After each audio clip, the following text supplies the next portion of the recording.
Aditya accident కు కారణం జీవన అని నిరూపించిన సీను, జీవన చెంప పగలగొట్టి బయటకు గెంటేసిన సునంద. ఇందుకు ఆదిత్య యాక్సిడెంట్ కు జీవనే కారణమని సీను ఎలా నిరూపించాడు? మరి జీవన చెంప పగలగొట్టి సునంద బయటకు గెంటేసింది కదా, నెక్స్ట్ జీవన ప్లాన్ ఏంటి, అసలు ఇదంతా ఎలా జరిగిందనేది వీడియోలో చూసి తెలుసుకునేద్దాం.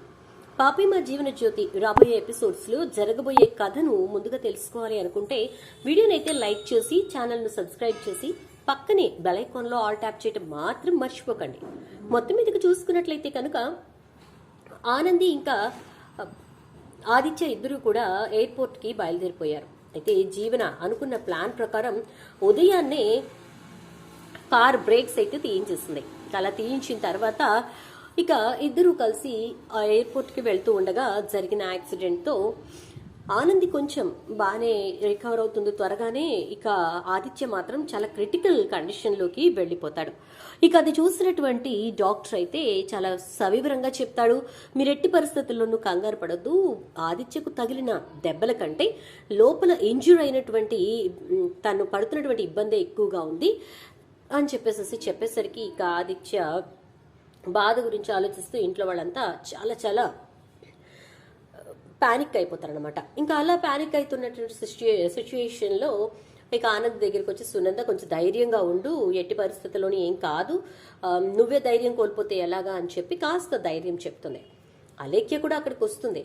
ఇక సీను అయితే ఏం జరుగుతుంది అని చెప్పేసి ఆలోచిస్తూ చైతన్య దగ్గరికి వచ్చి ఏం జరిగింది చైతన్య బాబు అంటే, కార్ బ్రేక్స్ ఫెయిల్ అయ్యాట సీను, అందుకే యాక్సిడెంట్ జరిగిందట అని చెప్పని అంటాడు. కార్ బ్రేకులు ఫెయిల్ అవ్వడేంది, అసలు మొత్తం అంతా జబర్దస్త్ ఉన్నదని చెప్పి నిన్న సాయంత్రమే కదా ఆదిత్యసారు నా షెడ్ తాను ఉన్న ఇంకో షెడ్ దగ్గరికి పోయి మొత్తం అంతా చేయించుకుని వచ్చినారు. నేనంటే బైక్ మెకానిక్ని, వాడు కార్ మెకానిక్ బాగా చేస్తాడని చెప్పి నేను పంపించిన.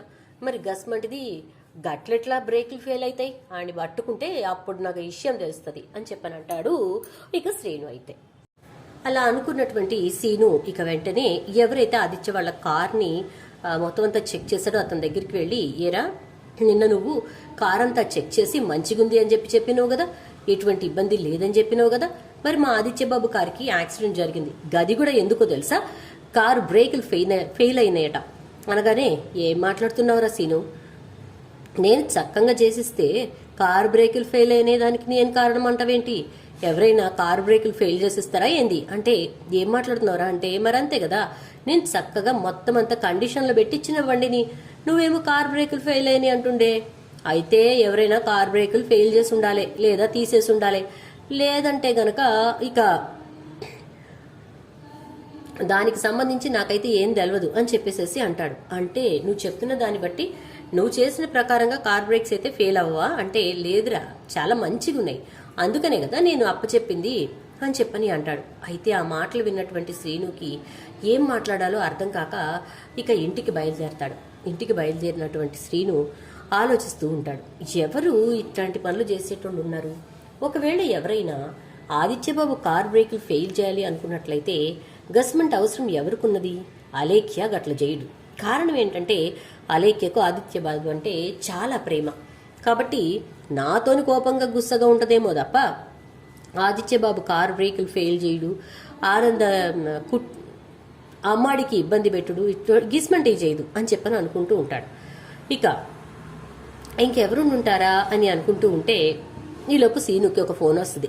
అరే సీను ఎక్కడున్నావురా అని చెప్పనంటే, నేను ఇంటికి పోతా ఉండాయే అని చెప్పనంటే, ఒరేయ్ ఇక్కడ మల్లిగాడు తెగ తాగి గొడవ చేస్తున్నాడురా అని చెప్పనంటే, గదేందది, గాడికి ఎవరు పని ఇయ్యట్లే కదా, తాగి తందనాలు ఆడుతున్నారని, మరి గిప్పుడాడు తాగి తందనాలు గొడవ చేయటం ఏంది అని చెప్పని అంటే, వాడికి ఎవరో పొద్దున్న ఒక పని చేస్తే 10,000 ఇచ్చిర్రాట్రా బాబు, అందుకోసానికి అని చెప్పేసి ఆ డబ్బులు పట్టుకుని తాగి తందనాలు ఆడటమే కాకుండా నోటికి వచ్చినట్టల్లా మాట్లాడుతున్నాడు అని చెప్పని అనగానే, ఏంద్ర నువ్వు చెప్పేది నిజమా అంటే, నిజం, ఎవరో కార్ బ్రేకులు తీస్తే 10,000 ఇస్తామన్నారట, అది కూడా తాగిన మైకంలో వదులుతున్నాడు అనగానే గబ్బా గబ్బా వెళ్తాడు సీను.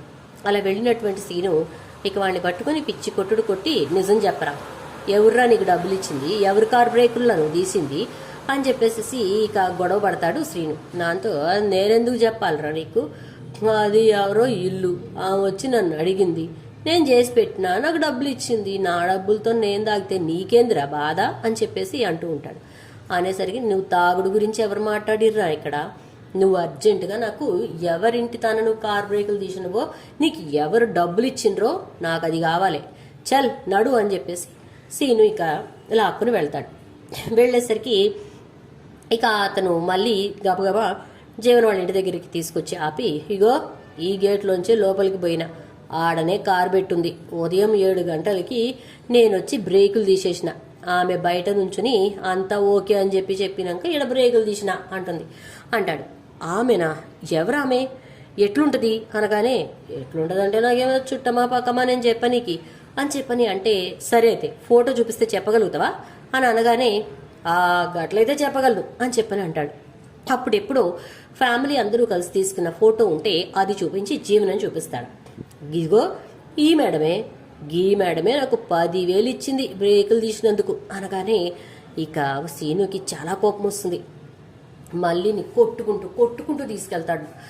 అక్కడికి అందరు హాస్పిటల్లో ఉన్నారు కదా, అక్కడికి తీసుకెళ్లేసరికి అక్కడ మళ్ళీ అయితే జరిగింది మొత్తం అందరి ముందు చెప్తాడు. అది చెప్పేసరికి ఒక్కసారిగా అందరూ షాక్ అవుతారు. ఏం మాట్లాడుతున్నాడు, వాడేదో తాగి మాట్లాడుతుంటే వాడి మాటలు పట్టుకుని మీరేంటి అని చెప్పని చైతు అంటూ ఉంటే, చైతన్య బాబు తాగి మాట్లాడుతున్నాడని మీరు అనుకోకండి, మీకు జరిగింది తెలిస్తే మీరే ముందు ఇక్కడ పని చేసిన వాటిని చంపమడబెట్టి బయటకు దోలుతారు అని చెప్పని అంటాడు. ఏం మాట్లాడుతున్నావురా అని చెప్పని ఇక చైతన్య అనేసరికి, అవు చైతన్య బాబు, కారు బ్రేకులు తీసేయించింది మీ ఇంట్లో వాళ్లే అనగానే, బ్రేకులు తీసేయించటం ఏంటి అని అంటాడు. మరి కారు బ్రేకులు ఎట్లా ఫెయిల్ అయినాయి అనుకున్నారు, ఇగో మా మల్లిగాడే తీసిండట, ఆడి గురించి తెలిసి నేను గబగబ పోయి ఆడిని నిలదీసేసరికి మీ ఇంటి దానికి తీసుకెళ్లి మీ ఇంటి గుమ్మంలో నిలబడి ఏ కారుకి బ్రేకులు తీసిండో కూడా చెప్పిండు అనగానే ఒక్కసారిగా షాక్ అయిపోతాడు చైతన్య. ఎవరు తీయించారో చెప్పాడా అంటే, గాముచ్చడు కూడా అయ్యింది చైతన్య బాబు, నా తాను ఉన్న ఫోటో చూపిస్తే మొత్తం అందరం కలిసి దిగింది, అందులో నుంచి గుర్తుపట్టిండు ఎవరు చెప్పారు అనగానే, ఎవరు చెప్పారు అంటూ జీవన వంకే చూస్తూ ఉంటే, మీ చూపు కరెక్టే చైతన్య బాబు, ఆయమ్మే చెప్పింది అనగానే ఇక చూడు చైతన్య పిచ్చి కొట్టుడు కొడతాడు జీవనని. ఈలోపు సునంద వచ్చి, నా కొడుకు చావు బతుకుల దాకా వెళ్లేదాకా తెచ్చావు కదే రాక్షసి అని చెప్పి ఇక జీవన చెంప పగలగొట్టి, పోను ఇక్కడి నుంచి, ఇంట్లో అడుగు పెట్టినా ఊరుకోని జాగ్రత్త అంటూ ఉండేసరికి ఇక జ్యోతి సూర్య వచ్చి ఇక జీవనతోటి, ఛీ ఇలాంటి దాన్ని కన్నావేంటా అని చెప్పి, మేము ఏడ్చే పరిస్థితి ఎప్పటికప్పుడు తీసుకొస్తున్నావు జీవన నువ్వు అని చెప్పని అంటూ ఉంటే, ఏంటి అందరూ కలిసి నన్ను అంటున్నారు, మాకంటే ముందు వాళ్ళు హనీమూన్కి వెళ్ళి బిడ్డలు కంటే మా పిల్లలు కూడా వాళ్ళకి ఊడికం చేయాలా అంటూ ఉంటుంది ఇక జీవన. ఆ మాటలతో ఒక్కసారిగా జ్యోతికి అసలేం జరిగిందో అర్థమై, నీ ఉక్రోషం, నీ ఆక్రోశం ఇవన్నీ చూపించుకోవటానికి నీకు ఇదే మార్గం అనిపించిందా, ప్రాణాలు పోతే మనుషుల్ని తిరిగి తీసుకురాగలమా అంటూ ఉంటే, ఐ డోంట్ కేర్ అంటుంది జీవన. అప్పుడు సునంద వచ్చి, so I to don't care, ఇక నీకు నా కుటుంబానికి ఎటువంటి సంబంధం లేదు, పో బయటికి అని అంటుంది. చూద్దాం మరి రాబోయే ఎపిసోడ్స్ లో ఏం జరుగుతుందో. వీడియో నచ్చిందా? నచ్చితే లైక్ అయితే చేయండి, అండ్ ఛానల్ ఇప్పుడే చూస్తున్నారా, సబ్స్క్రైబ్.